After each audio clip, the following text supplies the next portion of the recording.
Today we want to do this very popular problem from calculus.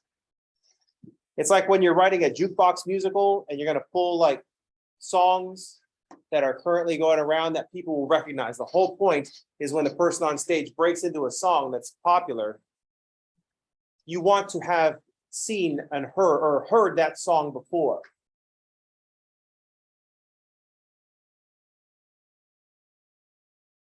Otherwise, the whole thing doesn't work. And this is one of those popular calculus songs that everybody should know. Here we want to find the dimensions of a cylinder with a fixed volume and a minimum surface area.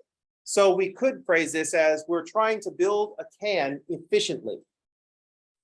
We know that we want to deliver a fixed amount inside the can, say 250 milliliters. And we want to use a minimum amount of material. We don't want to have any extra material. Now, really, this is not how design works. We have to look at the machine that we have.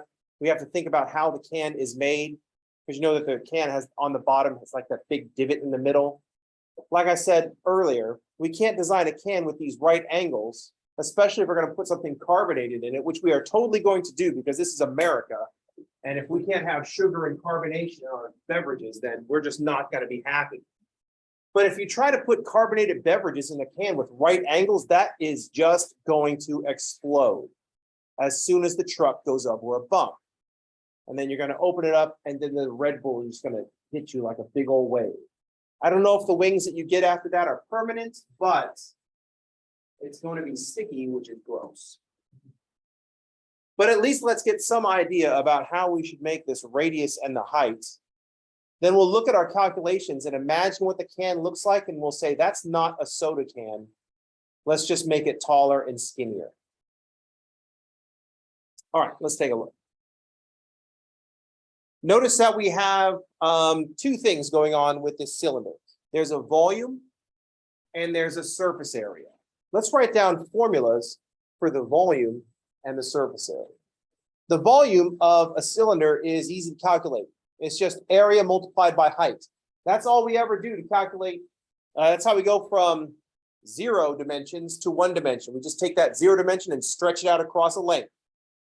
Then when we go from 1 dimension to 2 dimension, we just take that length and stretch it out over a width. And then when we take that 2 dimensions and go to 3 dimensions, we just stretch it out through the height. And then we take that 3-dimensional thing into 4 dimensions. We just take that 3-dimensional thing and stretch it out into the 4-dimensional depth, whatever it happens to be.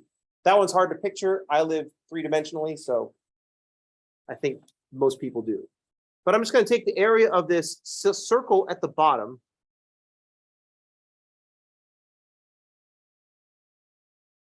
And I'm just going to multiply by the height. Pi r squared is the area of a circle. That's going to be the volume. The volume is going to be a circle, but height 0. So there's no volume there. It's just area. But if we multiply by the volume, that just stretches the circle out through the height.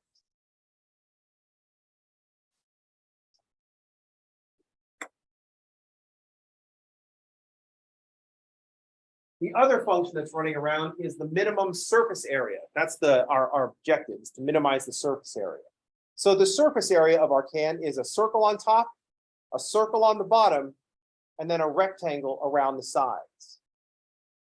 So our surface area, I'm going to call S for surface area, is 2 circles, so 2 of these pi r squareds, and a rectangle. The sides of a can is just a rectangle rolled into a circle. The height of that rectangle is h, and the length of that rectangle is just the circumference of the circle, which is going to be 2 pi times the radius. So 2 pi times the radius times the height. So this 2 pi r squared, that's the top and the bottom. The 2 pi r h is the rectangular side of the can. 2 pi r squared, this is the top and bottom.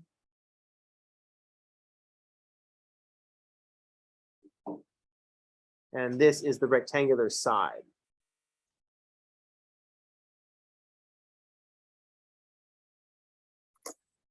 I'm going to make sure that this cylinder is a can. I'm going to start referring to it as a can because that has fewer letters than cylinder.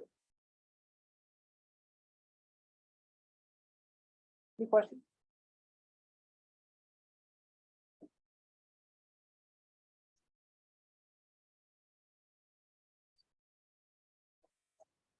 So if we just imagine unroll the side.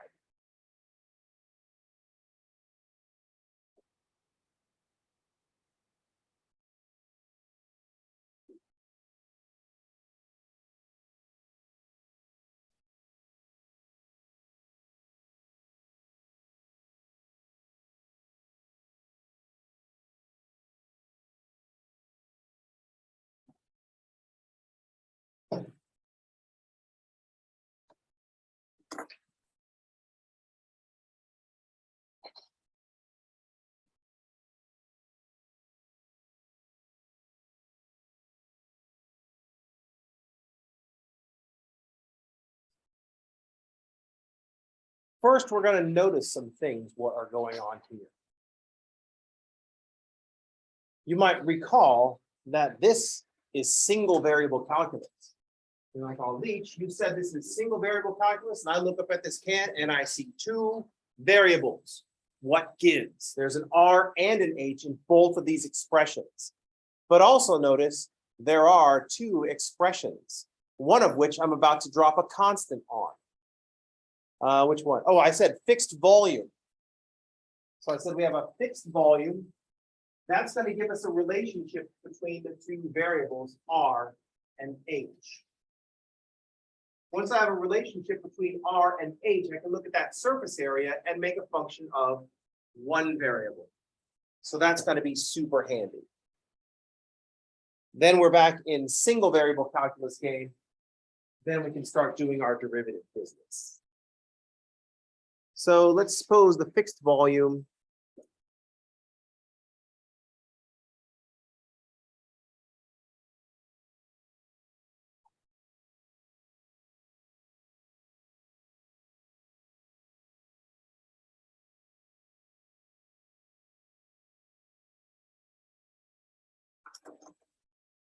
let's suppose that we're going to serve our beverage in units of 250 cubic centimeters. Cubic centimeters are milliliters, right? I'm pretty sure. Let's just go with that.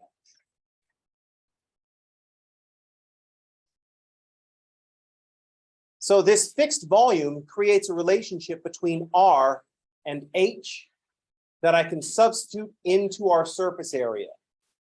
What we're trying to do is optimize the surface area subject to the constraints of the fixed volume. So the surface area is our objective.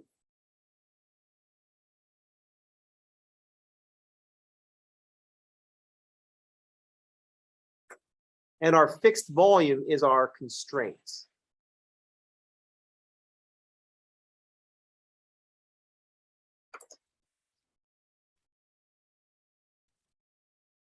If I didn't have this volume constraining my problem, I could just say minimize the surface area by having a radius and height of both 0.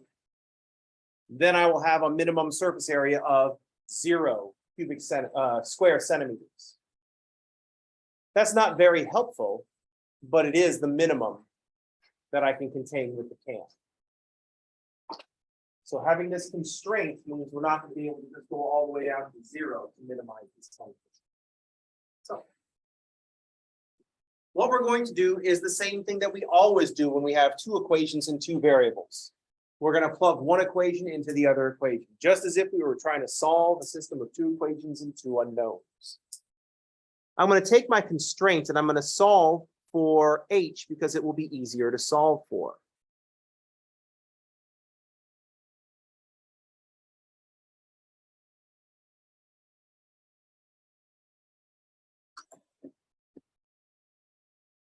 So my fixed volume means there's a relationship between R and H, and here it is. H is 250 over pi r squared.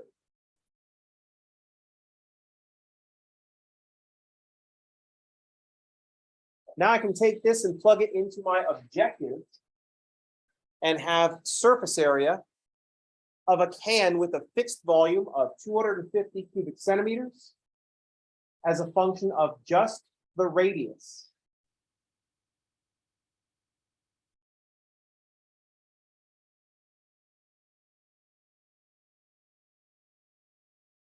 So our surface area is going to be pi times 2 pi times r squared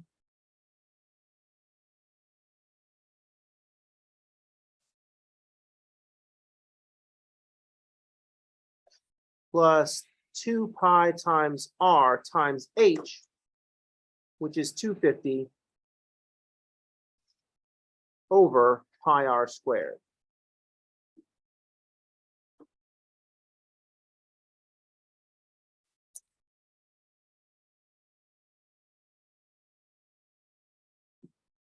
This will give us the surface area of a can with a fixed volume of 250 milliliters as a function of its radius.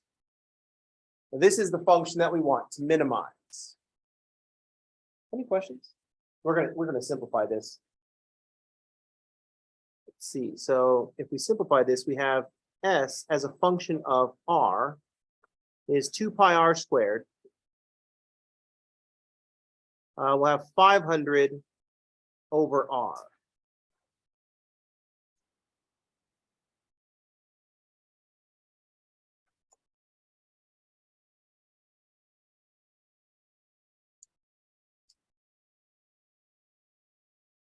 So this is not just the surface area of any cylinder. This is the surface area of specifically a cylinder with a volume of 250 cubic centimeters. Because I have 1 r on top and 2 r on the bottom, so I have 1 r in the denominator. But since I know I'm going to be taking derivatives, I'm going to have r to the minus 1.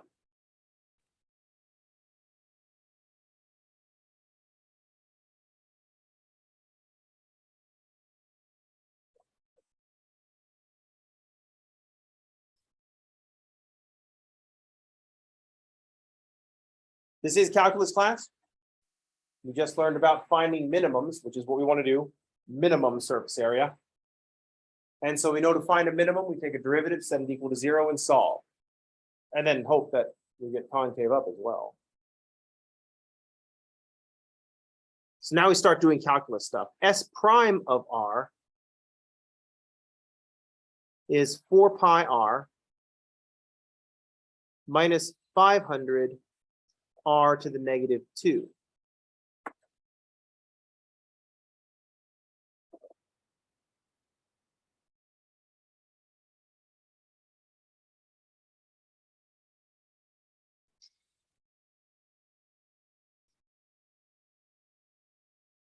Here's how the surface area is changing when we fix for a particular radius. How fast the surface area changes when the radius increases by 1.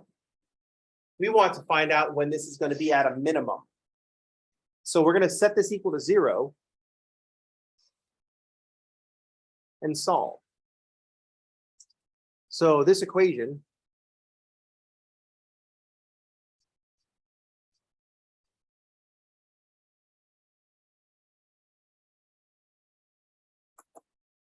sometimes when we're solving equations, it's hard to read negative exponents. But if I take that r squared and move it into the denominator because of the negative, now I can see what I'm supposed to do. I should multiply by the r squared .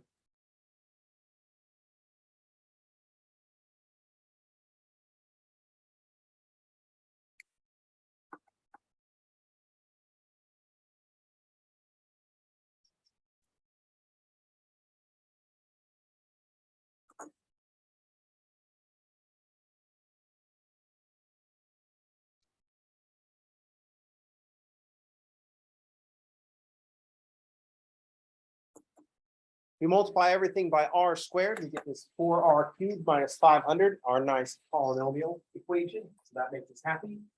We should stop and say, whoa, whoa, whoa.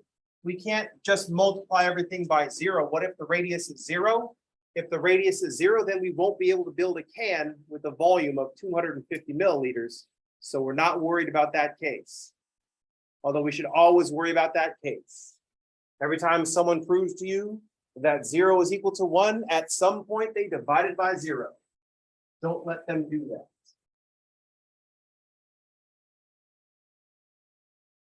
So now this is even more convenient because all we have is one instance of R. R is cubed multiplied by 4 pi, then we subtract 500. We'll do the inverse operations in reverse order. And R will be the cube root of 500 over 4 pi.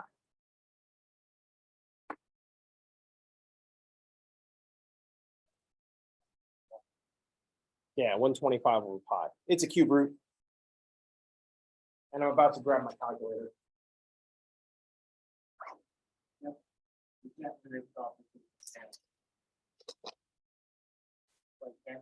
It's like super irrational.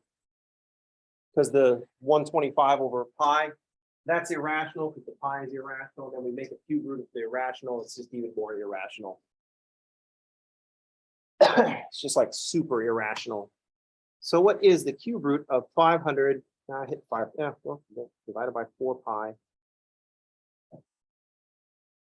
The 1/3. Then double check.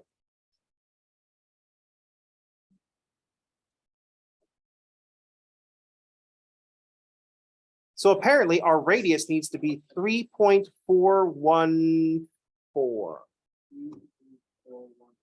Yeah. Actually, I'm going to write 4139 because I usually say do 5 significant figures for reasons. Now this is R, this is the radius of the can, so this is going to be measured in centimeters.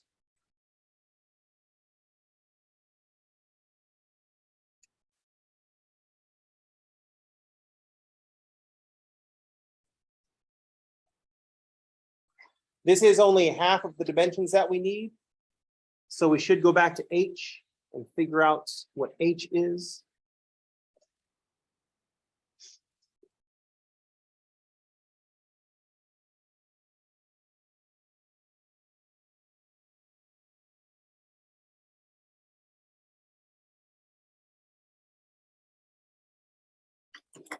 And it's convenient right now because I've got R sitting right on my calculating machine. So I'll just do 250 divided by the product of pi times R, squared. 6.8278.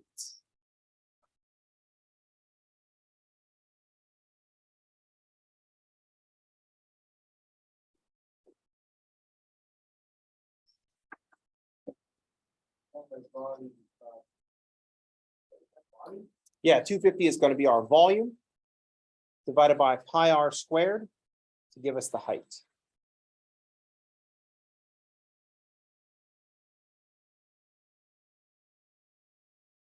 Now we look at this and it is not surprising what happened. When you want to minimize your surface area, you're trying to make your thing as spherical as possible.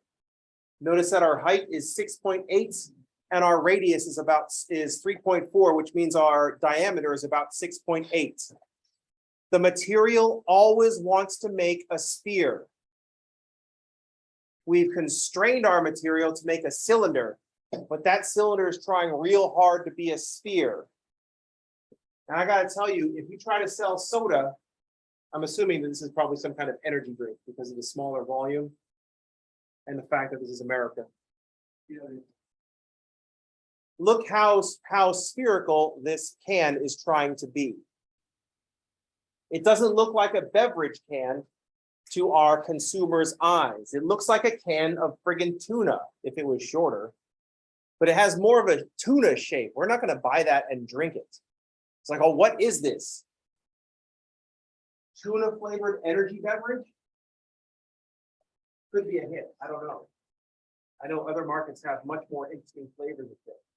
There's like different flavors of Kit Kat. But in America, it's just the chocolate one.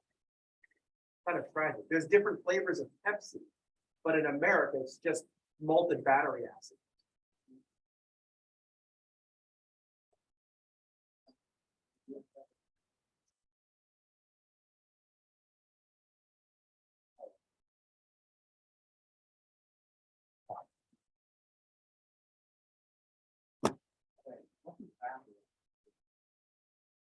Pepsi or Coke.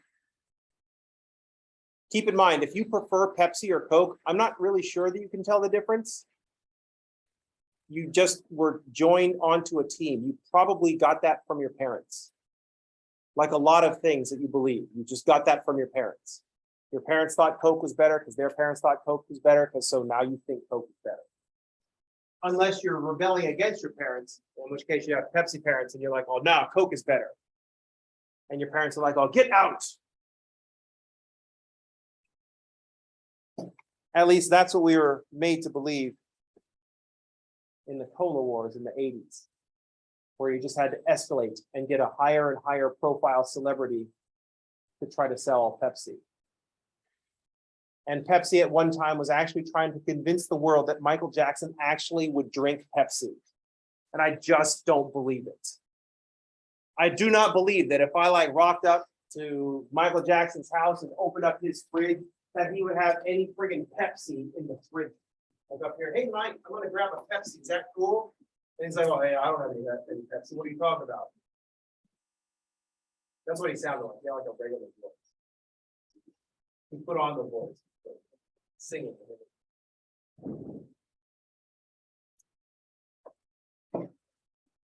I mean, I just don't believe that. Or like athletes and stuff like that. Are you telling me that a top level athlete, an athlete at the top of their game, Peyton Manning, is gonna like go grab like a Coke? I don't know, maybe he does now.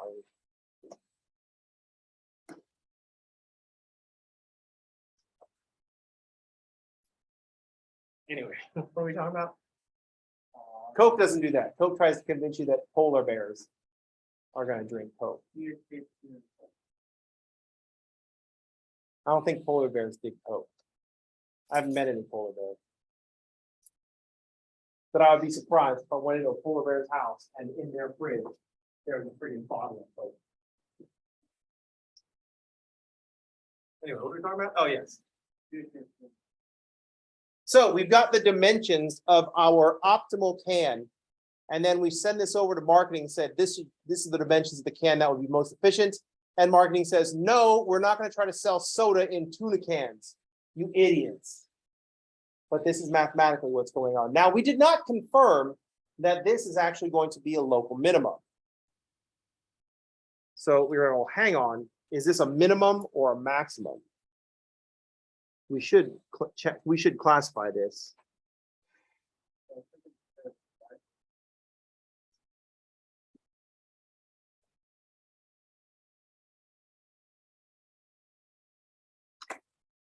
So we should make sure there's going to be a local minimum. Now, when we look at our, now, we have the first derivative in hand. So we could just check some values on either side of our first of our critical point. So we could use the first derivative to check our critical point. Here's R. I only care about here at 3.4. Actually, we're going to want to pick something positive because we don't want to have negative R. But really, we only divide the number line up into two regions. So on one side of this line, we're gonna want to check our S prime. At an R of 3.4, that's where we know we're going to get a 0.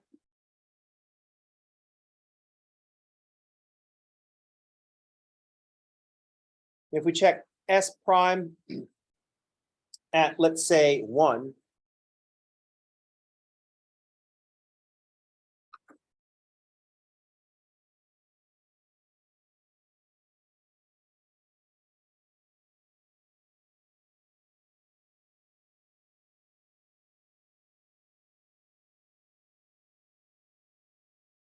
That's going to be negative.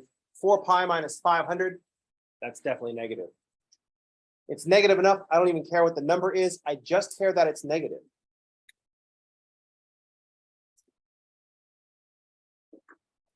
And then check something on the other side.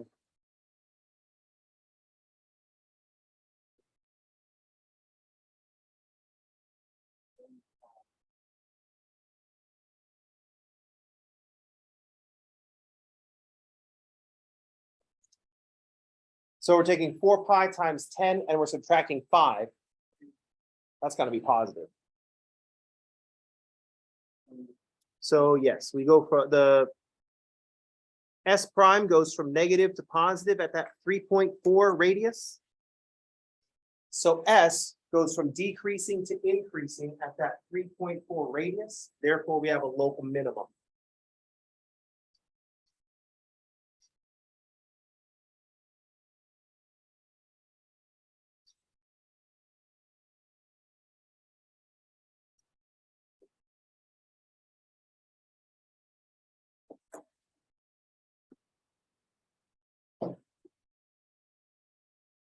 We could also take a second derivative and plug in that 3.4. We do run the risk of coming up with 0 for our second derivative, which would not tell us anything. And since we already had the first derivative in hand, we might as well just use that. Question?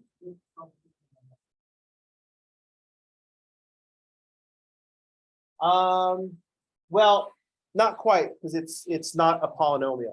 It's r to the negative 2. So we got 4 pi r minus 500 over r squared.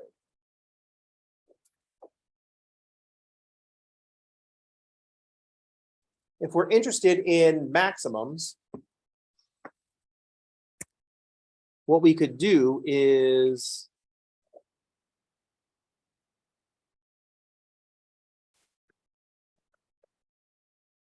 Desmos, and I should share Desmos. We could graph this function, not the derivative. We want to look at the function, see where the function bottoms out. So let's graph it. So 2 pi r squared plus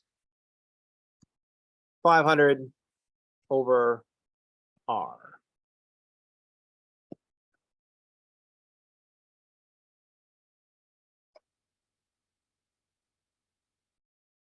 Aha.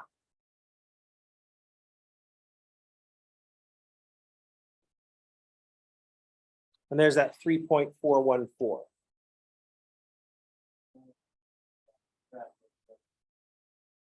Yeah, it's all kind of crammed up.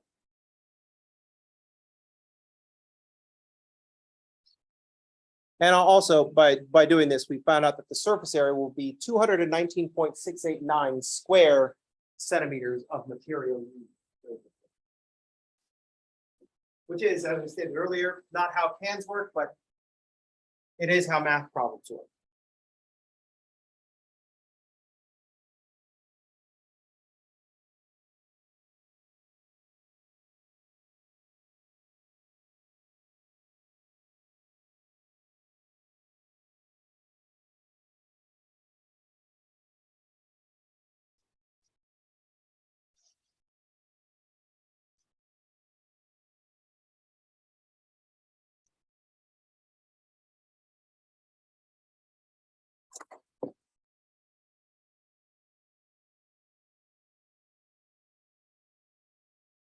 No one's gonna buy soda from this can.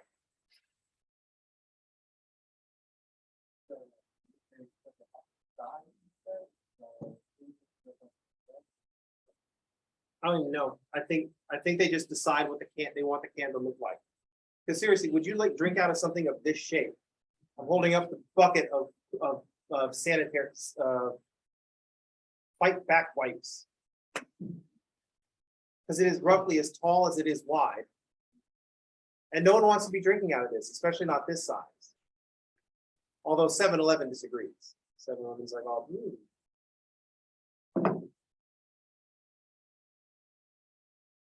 But 7-Eleven is a little bit ridiculous with their soda sizes.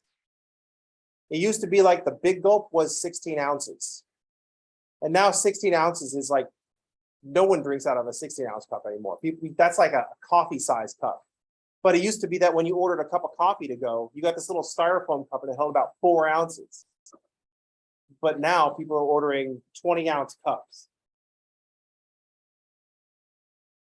And so 7-Eleven just kind of started escalating. There was like a big gulp, which was like 16 ounces. Then they just had like bigger gulps. And there was one called a double gulp that actually was not a cup with a plastic lid. It was pretty much a milk carton that was kind of round. And the top you had to fold over and put a little plastic clip on and shove a straw through the side of it. And they had to have extra tall friggin' straws because this thing was like, I think it was like 1.5 liters. I mean, it was an American drink, so I don't, whatever number of ounces is in about 1.5 liters. I like how bottles like kind of low-key throw shade at you. It's like, well, here's a 1 liter bottle, which is 33.8 fluid ounces. So how big is this? 33.8 fluid ounces. Okay, that's good. Even that, and there's this like beautiful round 1 liter. Which is dumb anyway. I mean, people make fun of Americans for using anything but the metric system. My favorite, of course, is football fields. Was I complaining about this yesterday? False, I was, but it was in my trig class. So you know how like in America, it's like, well, it was a football field away, right? Okay, let's use an actual measurement. It was 300 feet away. How far is that? How far is 300 feet? Picture it. Now, how are you picturing 300 feet? A fucking football field. That's what you're doing. You know what I mean? It's not like we have another one available, right? We need something big, and 300 is just too much. It's 100 yards. How far is 100 yards? We need the football field because we've seen a football field and we know it's supposed to be 100 yards long. That's why we do it. No one knows the 100 yards looks like outside of football field. If you were a swimmer, you actually can break it down. You know what 50 meters looks like approximately. You can picture that. And you know what 25 yards looks like approximately. You can picture it. And depending on how wealthy your school was, you know what 20 yards looks like because that would be the width because you have an 8-lane pool. You know what I mean? You need these kinds of things. Now, I agree. The one that's one of my favorites is there's like a sinkhole that's 7 washing machines. That's not really helpful because what if people do their laundry at a laundromat and they have those big gigantic washers like those? But the terrible thing about that headline was that they were showing a picture of the sinkhole and there was a minivan right next to it. And they could have just said it's like 1.5 minivans long. Because you know what we've all seen? Goddamn minivan. How long is a minivan? Tell me, how many inches long is a Toyota Sienna? I have no idea. See? But you can all picture how long a minivan is. You can picture the minivan. It's about 200. 200 inches long is a long car. How long is a Toyota Camry?